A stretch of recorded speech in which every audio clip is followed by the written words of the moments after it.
UP ATS को बड़ी सफलता हाथ लगी है। पाक जासूस को वाराणसी से गिरफ्तार किया गया। पाकिस्तानी जासूस तुफैल को ये गिरफ्तार किया गया है।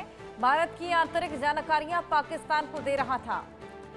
इनपुट मिलने के बाद ये बेहद बड़ी कामयाबी, पाकिस्तान का जासूस तुफैल गिरफ्तार हुआ है। भारत की तमाम आंतरिक जानकारियां पाकिस्तान को दे रहा था।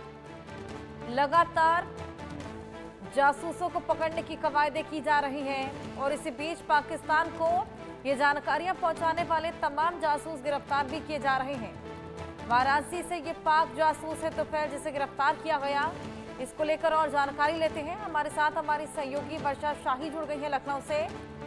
वर्षा, ये पाकिस्तान का जासूस वाराणसी से गिरफ्तार हुआ है, क्या और जानकारी इसको लेकर? देखिए, तुफैल की गिरफ्तारी यूपी एटीएस ने की है और यूपी एटीएस ने जब तुफैल से पूछताछ की और जो उसके पास से चीजें मिली उससे देखा तो जाहिर सी बात है, ये पता चला कि वाराणसी की सबसे ज्यादा जानकारियां तुफैल ने पाकिस्तान भेजा है। और एक महिला से कनेक्ट होने की बात बताई है कि तुफैल एक महिला से कनेक्ट था जिसको उसने सबसे ज्यादा जानकारियां भेजी हैं। चाहे वाराणसी का 80 घाट हो या वाराणसी में जितने भी घाट हैं, जितनी भी चीजें नई बनाई गई हैं, उन सभी चीजों की लगभग 600 तस्वीरें तुफैल ने पाकिस्तान जासूस को भेजी। और यह भी बताया जा रहा है कि तुफैल आईएसआई के साथ भी कनेक्ट था। आईएसआई को लगातार वो चीजें प्रोवाइड कर रहा था। वाराणसी से आईएसआई से पैसों के संबंध भी बताया जा रहा है कि आईएसआई से पैसे के संबंध भी थे, पैसे भी आया करते थे उसको आईएसआई की तरफ से। लेकिन जो सबसे ज्यादा चीजें बताई जा रही है तुफैल के बारे में, ये बताई जा रही है कि तुफैल जब वाराणसी से उसकी गिरफ्तारी हुई, यूपी एटीएस जब लगातार उससे पूछताछ कर रही है, तो एक एक कनेक्शन खुलते जा रहे हैं तुफैल के कि तुफैल किस तरीके से पाकिस्तानी लोगों को, आईएसआई को किस तरीके से भारत की आंतरिक सुरक्षा के बारे में बताया करता था, किस तरीके से यहाँ कितनी सिक्योरिटी लैस है, किस तरीके से यहाँ काम हो रहा है, यहाँ क्या क्या चीजों का विकास किया गया है। क्योंकि वाराणसी पीएम मोदी का संसदीय क्षेत्र है। जब पहलगाम हमला हुआ था तब भी उसमें पीएम मोदी का नाम लिया गया था, तो उससे कनेक्टिविटी भी काफी ज्यादा बताई जा रही है।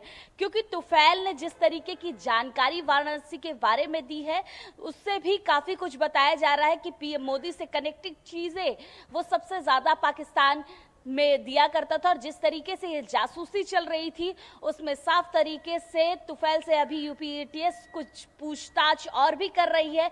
उसकी मोबाइल से लेके उसकी सारी चीजों को खंगाला जा रहा है कि आखिर किस तरीके से उसकी कनेक्टिविटी थी। लगभग बताया जा रहा है सैकड़ों लोगों से उसकी पाकिस्तान में बातचीत हुआ करती थी। तुफैल वहां से कनेक्टेड भी रहा है। तुफैल की आने जाने की बात भी कही जा रही है। पाकिस्तानी वीजा की भी बात कही जा रही है कि पाकिस्तानी वीजा भी देने की बात उसमें कही जा रही है। क्योंकि यूपी एटीएस की तरफ से कल 2 लोगों को गिरफ्तारी की गई थी, एक दिल्ली के सलीमपुर से और एक वाराणसी से। तो जाहिर सी बात है कि अब यूपी एटीएस काफी ज्यादा सतर्क है कि सबसे ज्यादा जितने भी उत्तर प्रदेश में घुसपैठिए हैं या भारत में भी जितने घुसपैठिए हैं उनको गिरफ्तार किया जाए। क्योंकि जिस तरीके से नेशनल इंटेलिजेंस लगातार एक्टिव है, ये साफ है कि भारत में रहने वाले घुसपैठियों को छोड़ा नहीं जाएगा, क्योंकि इनकी ही वजह से सारी जानकारी आईएसआई तक पहुंचती है।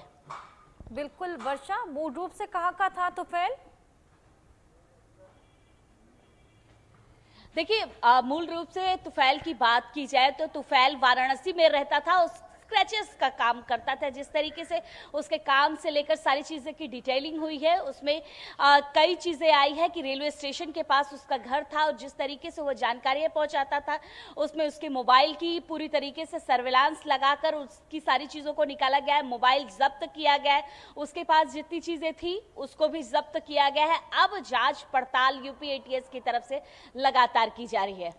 बिल्कुल वर्षा, यहाँ पर तमाम जानकारियां आपने साझा की। बहुत शुक्रिया आपका हमारे साथ जुड़ने के लिए।